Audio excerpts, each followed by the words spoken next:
Kamusta po kayo? Bago po ang lahat, first things first.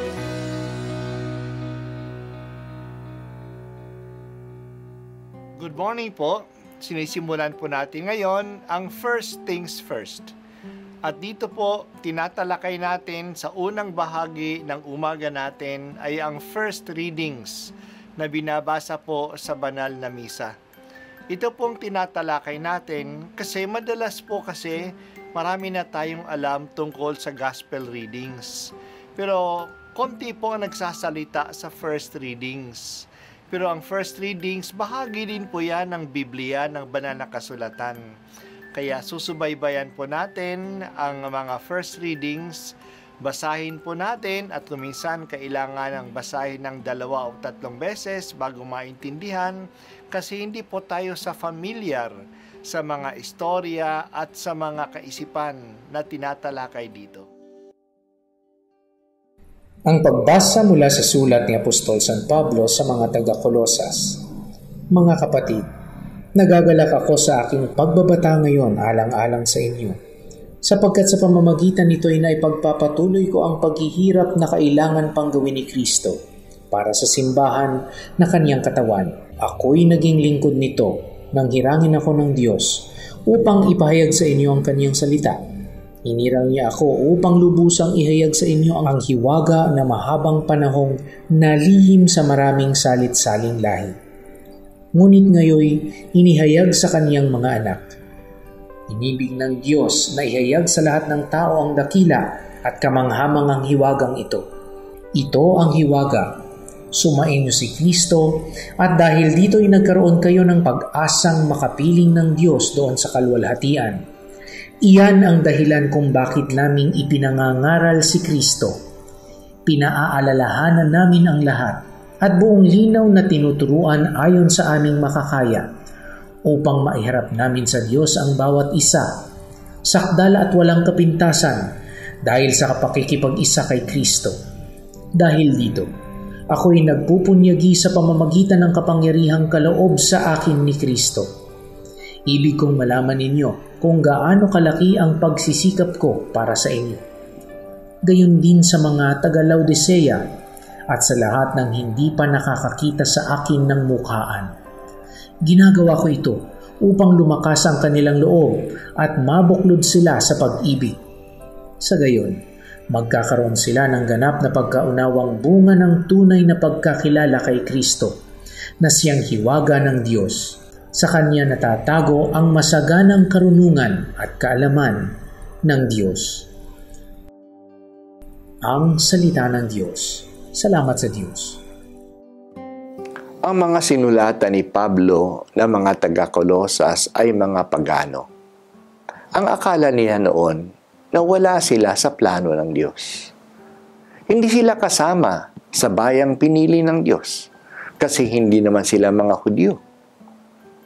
Hindi nila kilala ang Diyos, kaya parang malayo ang kanilang kaugnayan sa Diyos. Iba't ibang mga Diyos ang kilala nila. Pero hindi. May nakatagong lihim ng Diyos na ngayon ay inihayag na niya sa pagpapadala niya sa kanyang anak na si Jesus. Si Jesus ay manliligtas at manliligtas siya ng lahat. Kaya ang lahat ng mga tao, kasama na ang mga hindi Hudyo, ang mga pagano, ay makakapiling na ng Diyos. Kasi sumasa kanila din si Kristo. Ito ang mensaheng pinapakalat ni Pablo. Kaya siya ay ang apostol sa mga hintil, sa mga hindi Hudyo. Pinagsisikapan ito ni Pablo na ipadala sa lahat.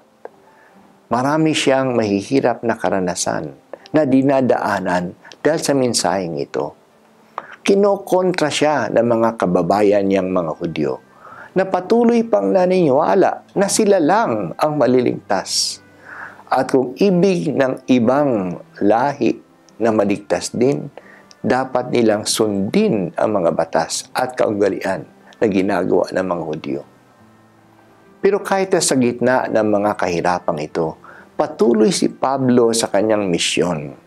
At natutuwa pa nga siya na maranasan ang mga kahirapan sa kanyang pagmimisyon, kasi sa kahirapan na kanyang nararanasan, ipinagpapatuloy niya ang kahirapan na dapat pang danasin ni Jesus para sa simbahan na kanyang katawan. Nakikiisa si Pablo hindi lang sa pagpapahayag ng mabuting balita. Nakikiisa din si Pablo sa kahirapan ni Kristo para sa simbahan na kanyang katawan. Malalim po ang katotohanan ito. Jesus makes us participants not only in salvation, but in His sufferings that bring salvation. Nakikisa tayo sa gawain ni Jesus, kasama sa kanyang gawaing magligtas. Kung tatanggapin natin ang katotohanan ito, maaari natin bigyan kabuhayan ang maraming kahirapan. Kung tatanggapin natin ang katotohanan ito, maaari nating bigyang kabuluhan ang maraming kahirapan na dinadaanan natin. May kabutihan na madadala ang mga kahirapang ito. All sufferings can be salvific. Mangyayari ito kung inuugnay natin ito sa kahirapan ni Kristo. Mangyayari ito kung tinatanggap natin ang ating kahirapan ng may pag-ibig sa Diyos at sa ating kapwa. Kahit na undeserved suffering, ito ay may kabutihan ding madadala. Hindi lang para sa atin, kundi pati din sa kaligtasan ng mundo. Ang ating kahirapan maaaring pagbabayad puri sa pagkakasala ng iba, sa maraming kasalanan sa mundo. Nagkikisa tayo kay Jesus sa kanyang pagbubuhat ng kasalanan ng mundo. Salamat, Jesus.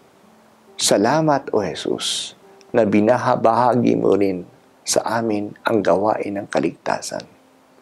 Sana tanggapin namin ng buong puso ang gawang ito na makiisa sa pagliligtas na iyong ginagawa. Ito po ang unang pagbasa at ako po ay si Bishop Broderick Pabilio dito sa First Things First.